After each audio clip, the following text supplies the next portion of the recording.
In a quiet town in Kansas, there lived a young man named Jacob Miller. He helped his father with chores on their small farm and spent weekends selling produce at the local square.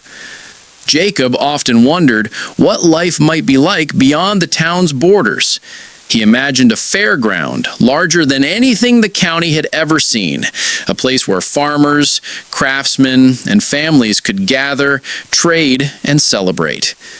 But whenever he shared his thoughts, people shook their heads. "Jacob, don't get carried away," they said. "This is a small town. Nothing big ever happens here." So Jacob kept his dream to himself, though it quietly burned inside him.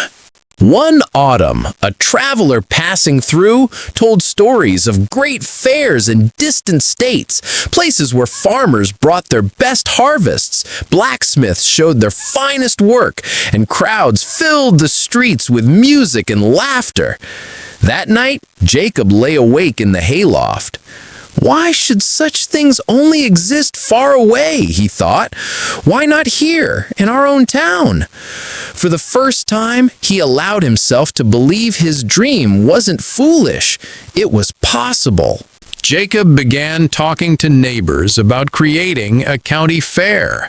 He said, "If we bring our best goods together in one place, more buyers will come. It could help everyone." Most laughed. "It's too much work. No one will travel here. Dream smaller, Jacob." But Jacob refused to let go. Alone, he cleared a patch of pasture near the river. He built a few wooden stalls, posted handwritten signs, and invited anyone willing to join. On the first day, only a handful of farmers came. A baker set out pies, a carpenter brought a few chairs, and children played tag between empty stalls. Jacob's heart sank. Still, he told himself, "Every oak tree begins as an acorn. I must think beyond today." Week after week, Jacob kept the fair alive. Slowly, more townsfolk joined.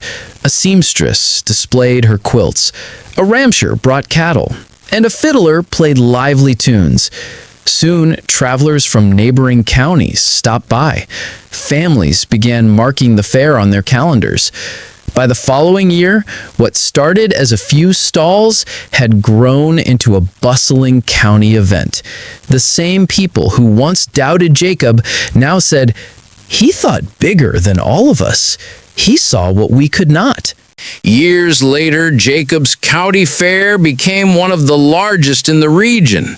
Farmers, merchants, and craftsmen from miles around came to share their best work.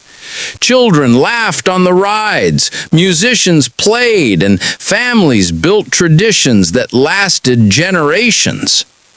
Standing at the edge of the fairgrounds one summer evening, Jacob smiled. He had once been told to think small, but by daring to think big, he had transformed his town.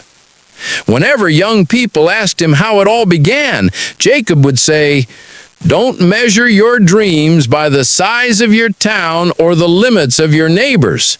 The world grows to the size of your thinking. Think small, and your life will stay small. Think big, and you'll rise beyond what you ever imagined."